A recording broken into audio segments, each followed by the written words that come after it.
आशीष, मुझे आपकी बड़ी अच्छी लगी वो बात कि कलर अभी तक नहीं दे पाया हूँ। कलर देने वाले वैसे 9-15 पे आएंगे आशीष, और देखते हैं क्या करेंगे वो। लेकिन यस, मैंने भी अपनी जो स्ट्रेटजी उसमें लिखा है, I mean give some time to index. देखिए आशीष, ये मंदी का रुख, रिट्रेसमेंट का रुख, गिरावट का रुख हमने 3 जुलाई को लिया था, जब निफ्टी करीब करीब 450 अंक ऊपर था 10 डे से। उस अध्याय का जो सबसे निर्णायक छोर था वो था 10 वीक एक्सपोनेंशियल मूविंग एवरेज। आप उस दिन 10 डे से लगभग 450 पॉइंट ऊपर थे। नॉट ए सिंगल डे हमने कभी कहा कि आप बाय कीजिए ऑन राइज या फिर किसी स्ट्रॉन्ग दिन, ना, sell on rise, sell on rise, sell on rise.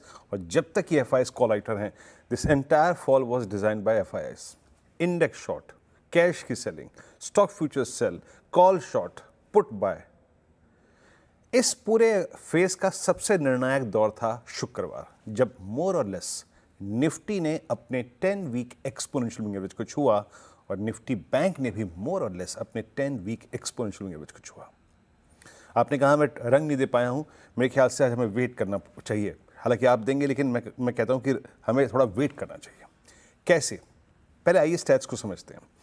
FIS की नो डाउट कैश में बैंक थी, कंफर्ट आया, लेकिन द मोमेंट आपने वो इंडेक्स के स्टैट्स देखे, सारा का सारा जो उफान था, खुशी थी, वो धराशायी हो गई। इंडेक्स में उन्होंने शॉर्ट किया बड़ी तहजीब से, और 2395 करोड़ रुपए के शॉर्टिंग, 2300 कॉन्ट्रैक्ट लॉन्ग काट लिए, 10,000 कॉन्ट्रैक्ट शॉर्ट किए।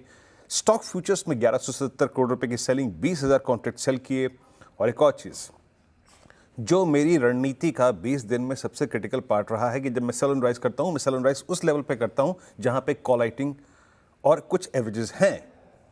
अब एफआईएस के जब 1,48,000 कॉन्ट्रैक्ट शॉर्ट खड़े हैं, उस दिन उनके स्टैट्स में एक चीज आप और देखिएगा, प्लीज वो दोबारा लिखे आइएगा। इंडेक्स ऑप्शंस में लगभग 1 लाख कॉन्ट्रैक्ट, यानी प्रिसाइसली 98,536 कॉल शॉर्ट। यानी जब आप रिलायंस, यानी जब आप आईसीआईसीआई बैंक, यानी जब आप एचडीएफसी बैंक के नंबर्स की रिएक्शन को रीड करना चाहते हैं, तो आपका फंडा वही रहेगा जो पिछले 20 दिन में रहा है। क्या ये मार्केट, क्या निफ्टी 10 ये कॉल राइटर्स के जोन को बाइसेक्ट करने को तैयार है कि नहीं है? यही है आज की रणनीति भी। लिखिए आइए, लेवल्स, इंडेक्स की प्लेसमेंट, कॉल राइटर्स का जोन। आप स्क्रीन पे देख सकते हैं, जिस बात पे मैं एम्फेसाइज कर रहा हूं, 98,000 कॉन्ट्रैक्ट्स एफआई शॉर्ट। आप देखिए स्टैट्स में 25,100, 25,200, ये दो सबसे बड़े कॉल राइटर्स का जोन है। ऑल्दो हमने 25,000 को तोड़ दिया, बट उस कॉल राइटर पे अभी इतना आउटस्टैंडिंग ओआई नहीं खड़ा है कि मैं ब्लाइंडली ट्रस्ट करूं उस पर। और नीचे पुट कंसेंट्रेशन, हाँ, 25,000 पे और 24,900 पे है। पिरामिड्स लिखे आइए, आपको नजर आएगा कि वो चीज जो हमने शुक्रवार को सेंस की थी कि fear of collapse of 25,000 persist now. क्यों? क्योंकि पुट राइटर्स के पास कन्विक्शन नहीं था, वो अभी भी है। 25,100, 25,200 बड़े कॉल राइटर का जोन। अब लिखे आइए RS1।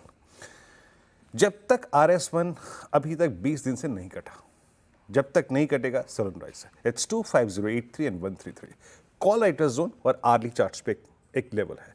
ये कटा तो a swing, a short lived swing towards 210, 242 and 289 possible, but below RS1 cell.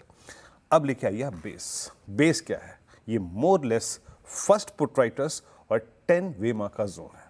यहां पे ट्रेड को चेक कीजिएगा, होल्ड करता है, अ short lived reversal again towards RS1 possible. लेकिन अगर ये लेवल टूटता है, हम क्लोजिंग बेसिस पे सरेंडर करते हैं, तो एक नया डाउन स्विंग शुरू होगा, जिसका पहला निर्णायक लक्ष्य होगा 24,739। अब आइए आप निफ्टी बैंक पे। शुक्रवार को जो प्राइस डैमेज हुआ, उसका बड़ा निर्णायक कारण था ये, इसका 20 डेमा को सरेंडर कर देना। एचडीएफसी बैंक की शॉर्टिंग, कुछ लॉन्ग्स कोलैप्स हुए, हालांकि आईसीआईसीआई बैंक अपने साथ लॉन्ग लेके गया। लेके आइए कॉल राइटर्स। कॉल राइटर्स वहीं पे 57,000 के जोन पे प्लेस्ड है, और पुट राइटर्स प्लेस्ड है 56,000 पे, जहां पे आपका मैक्सिमम आउटस्टैंडिंग वाई अलॉन्ग विद 10 वेमा है, 10 week exponential moving average. Levels लेके आइए। दो नंबर्स का आपको रिएक्शन देखना है। पहले मैं RS1 को डिफाइन करता हूं। RS1 है मोर और less first call writers and 10 डेमा। क्रॉस हुआ, अ शॉर्ट लिव्ड स्विंग टुवर्ड्स 56983 और 57,090 पॉसिबल है। वो नहीं कटा तो फिर सेल बनेगा, बट अगर पहला रेजिस्टेंस भी नहीं कटा तो अगेन सेल है, बट उसको हम टारगेट करेंगे सिर्फ बेस 1 के लिए। और बेस 1 क्या कह रहा हूं मैं बार बार? 10 वीक एक्सपोनेंशियल मूविंग एवरेज और मैक्सिमम आउटस्टैंडिंग ओआई जोन, ये एक रिवर्सल दे सकता है। बट अगेन, जैसे कि मैंने निफ्टी के केस में कहा, if violets a fresh down swing towards 55447 will open. Ashish.